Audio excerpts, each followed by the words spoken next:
The question is when you leave. What a great spirit-filled message.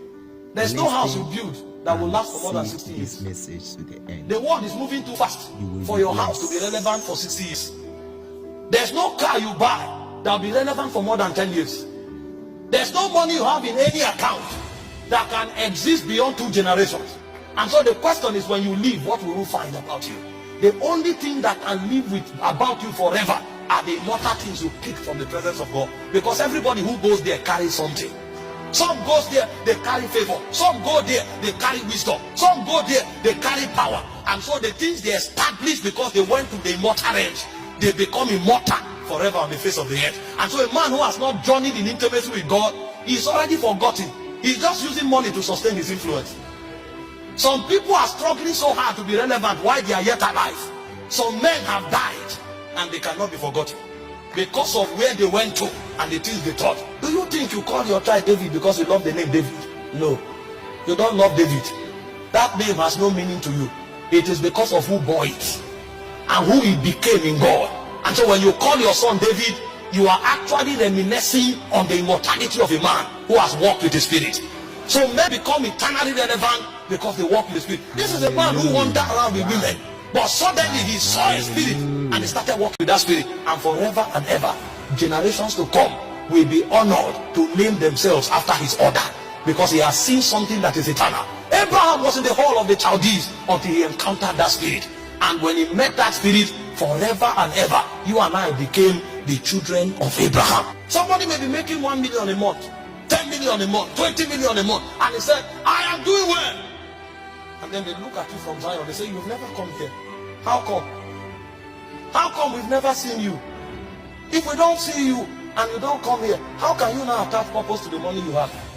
The money you have will now become the basis of your condemnation. Because when you go to where they whisper to the souls of men, they will tell you it is not about the money, it's about the purpose of that money. And you can never have an understanding of that purpose with your brain. It will be shown to you.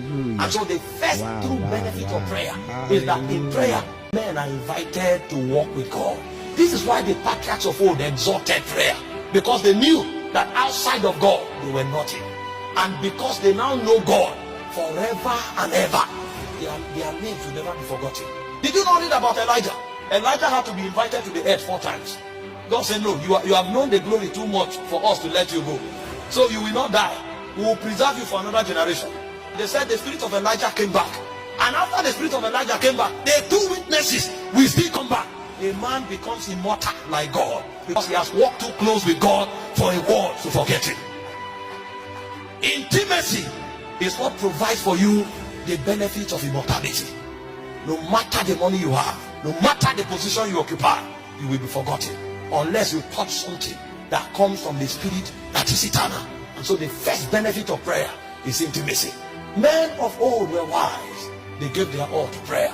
Daniel was in Babylon. The king said nobody should pray to any other god. He was willing to risk his position and to risk his freedom for prayer, because outside of intimacy he has no freedom in the first place. And in Daniel 6:10 the Bible said 3 times. So if you are praying 3 times when they gave a law that nobody should pray, how many times do you pray when there's no law? And he said 3 times the guy prayed facing Jerusalem. He was not afraid to be arrested. And when they arrested him, he didn't apologize. I'd rather be nothing with prayer than to be everything outside of prayer. Because with prayer I have God. Outside of prayer I have nothing.